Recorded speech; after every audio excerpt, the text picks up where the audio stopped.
Since 2020, thousands of films have been released, particularly due to the boom in streaming services amidst the pandemic, which allows studios to much more easily produce and market their films, and give smaller directors, such as ourselves, the chance to contribute to this wonderful medium.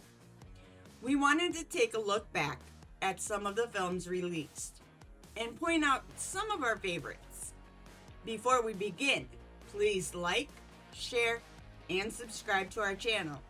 Every new sub helps us achieve our goal and keeps us motivated to create new content. With that being said, I'm your host, Jamie, and here are 10 best horror films of the decade so far. Number 1, The Invisible Man. There are several films from H.G. Wells' novel with the same name, most notably this film and Hollow Man. But we are talking about the 2020 film starring Elizabeth Moss. Yes, this film did amazing at the box office, but was cut short due to the shutdown in March of 2020. However, with it being released as quickly as it was to streaming services, it could not have picked a better time. There's the topic of domestic violence at the center of this film, and that in itself is terrifying.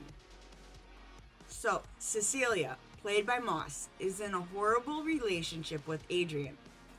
She does escape the house, which feels like a damn fortress with all its walls and security, but she ends up in San Francisco.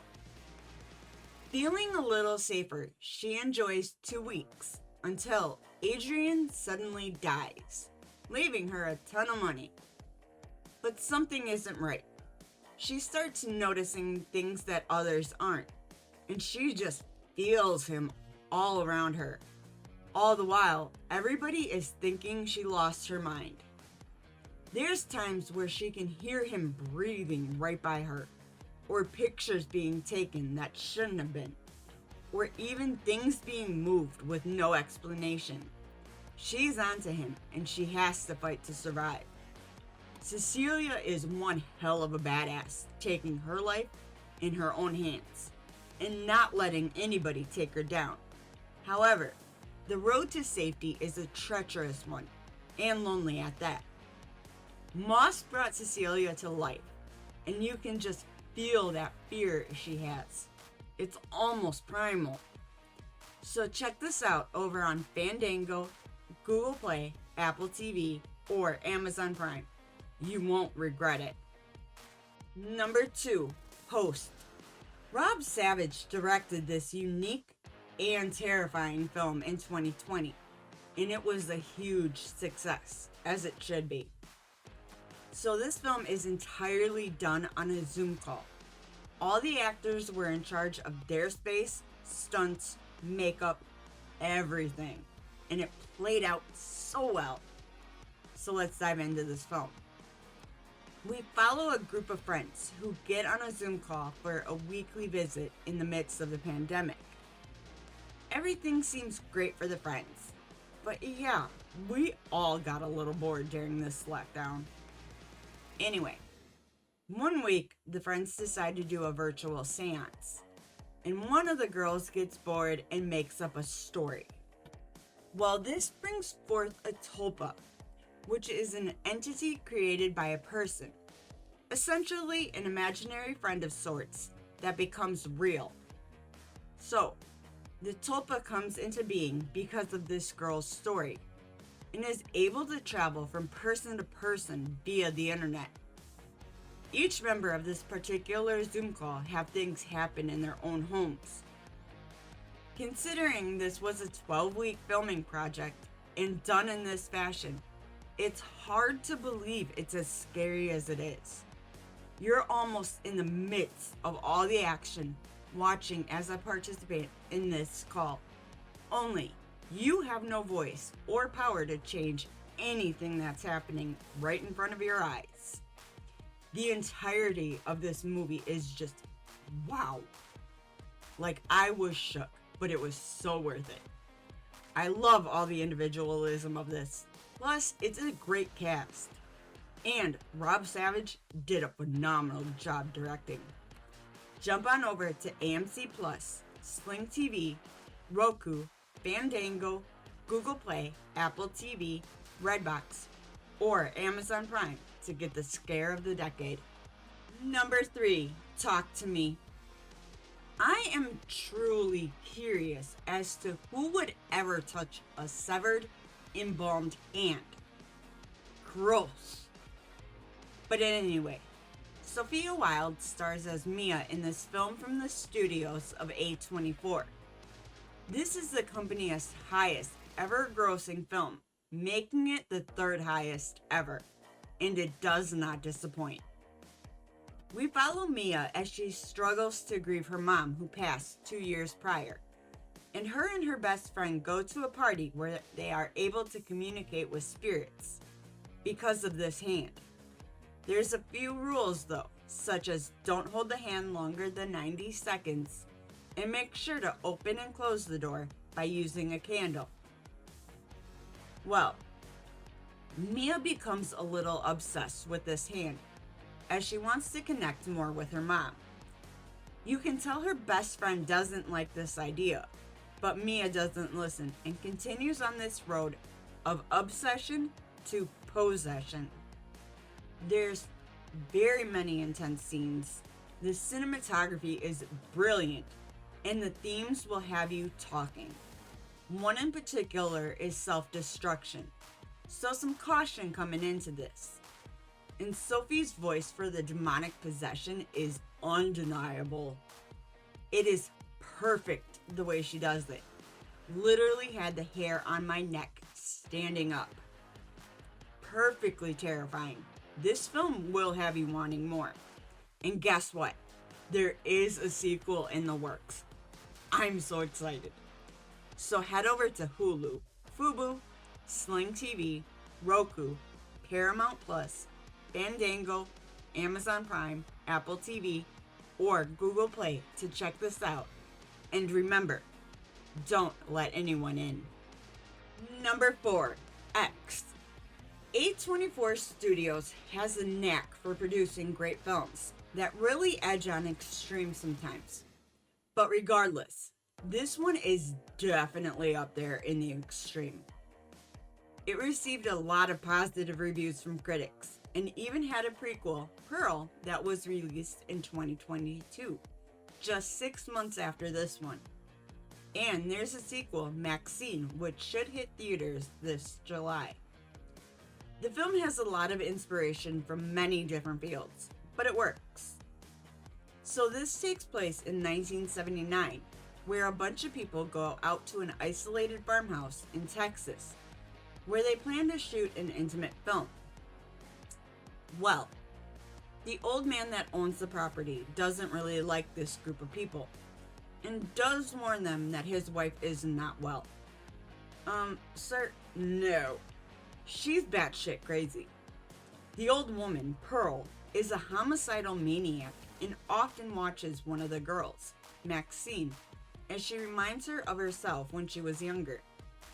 Even Howard, the old man, is just unhinged. These two go on to torture the group in various ways, killing them however they see fit.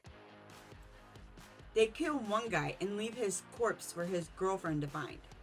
Or the woman stabs a man to death because he won't sleep with her.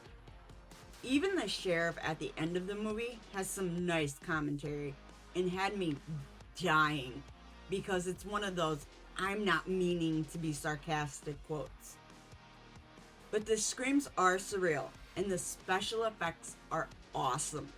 The score though, fitting to a T, and it couldn't have been any better. But the cast is what made this film what it is. Considering we have Mia Goth in a dual role, Jenna Ortega, Brittany Snow, and Scott Mescudi. Themes lie heavily in this movie ranging from psychobiddy subgenre, aging, beauty, and longing for the past. Then there's homages to movies like Texas Chainsaw Massacre, Psycho, and Boogie Nights. I highly suggest watching this one. It is put together so well to a point some people even begin to feel sorry for Pearl. So check it out over on Netflix, Hulu, Fubo, Sling TV, Roku, Amazon Prime, Google Play, Apple TV, or Fandango. Number 5, Barbarian. We have talked about this 2022 film before, starring Georgina Campbell, Bill Skarsgård, and Justin Long. I have to tell you, it's my absolute favorite. So, the movie is about Tess, played by Campbell, who is in a horrible part of Detroit looking for the Airbnb she booked. However, when she arrives there, the place has been double booked. Keith, played by Skarsgård, and Tess decide to figure things out the next day. Things don't take long to amp up, as that night, she finds the bedroom door she locked before going to bed is now open. The next day, when she comes back from an interview, some old man is chasing her down and yelling at her as she runs into the house and into the basement, where she gets locked in. Unable to get out, she explores a bit to find a room that has a bed and a camcorder. Well, Keith then returns and lets her out, and she's telling him all about the room, and then they investigate. This is just like the first 20 minutes of the film, and you still have another hour to go. It's hard to believe that this film only cost $4 million for production. Just the layout they have of the city, the tunnels that go through the neighborhood, and the makeup. There are also themes of sexual abuse and trauma, and thankfully, the abuse really isn't seen on screen. But really, this film is one of the best in my opinion. I hope you enjoy it as much as I did over on Google Play, Apple TV, Fandango, or Amazon Prime. Let me know what you think. Number 6, The Menu.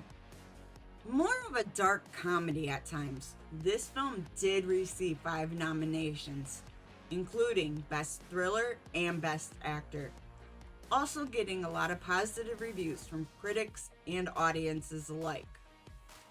The plot is fairly simple. Foodie goes to a secluded island to dine in a private restaurant, but the chef has a little something up his sleeve. Alright, so we actually follow Tyler, who comes with his date Margot, to this restaurant. And during the meal, the chef reveals some secrets. Well, Margot was not the intended date for Tyler, so this kind of puts a damper on the chef's plans. You see, everybody that's there on this particular night has a reason, and each of these guests will die for something they have done to wrong the chef. There's food critics, a washed-up actor, and then others who tag along with these people. This guy even goes as far as showing the guests something about their life with a tortilla shell. It's really kind of weird, but the way things go down, I was nervous. And you can just tell this chef means business. He even offers Margot a chance to die with either the staff or guests. And when she hesitates, he chooses the staff. It's later revealed too that not everybody is who they say they are.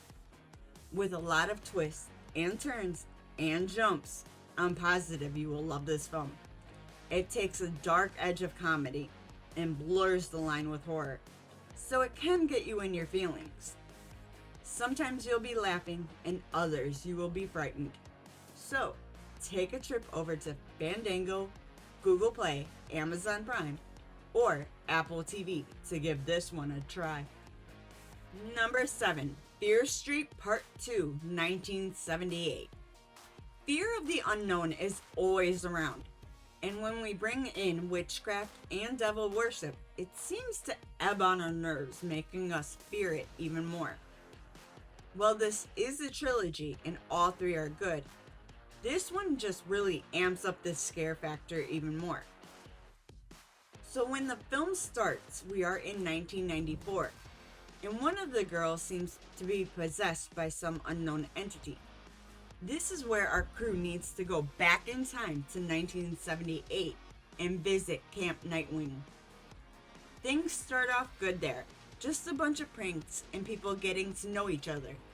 When all of a sudden, one of the girls at camp gets accused of stealing and witchcraft, which causes the other campers to try and kill her and burn her. But camp counselors get there in time. This then causes a ripple effect where person after person is possessed and trying to kill certain campers and counselors.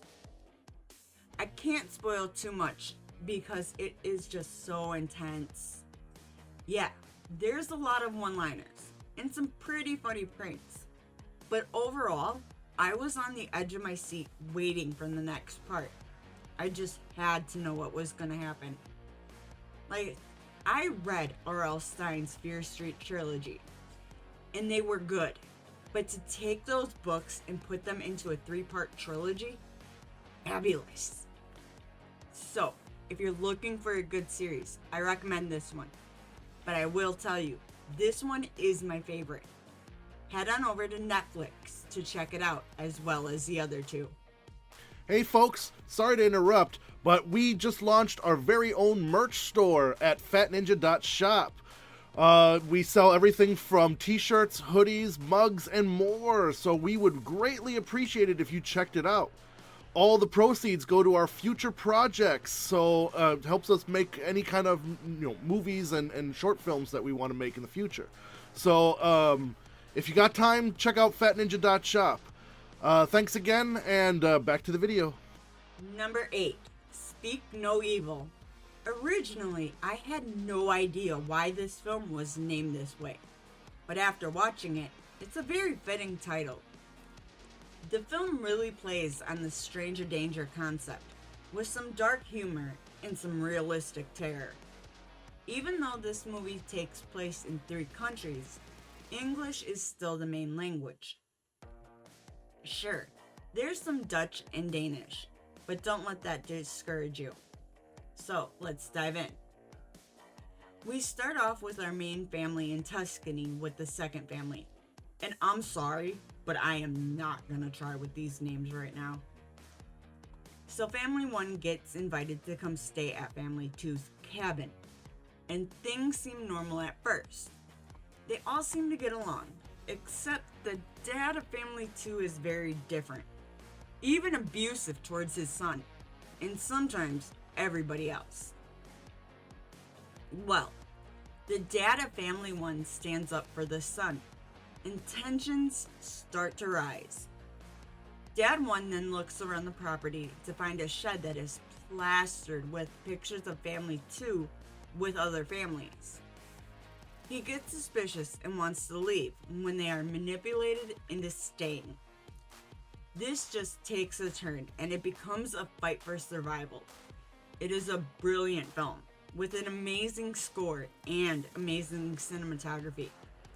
It's a great film and one to be watched with friends. So take a trip to AMC Plus, Sling TV, Roku, Amazon Prime, Fandango, Google Play, or Apple TV. And don't forget to check out the remake that's coming out in September this year. Number 9, Terrifier 2. The Terrifier franchise has 6 installments, and Terrifier 2 is the 4th. And even though production was stopped due to the pandemic lockdowns, this film still did great at the box office, and with critics.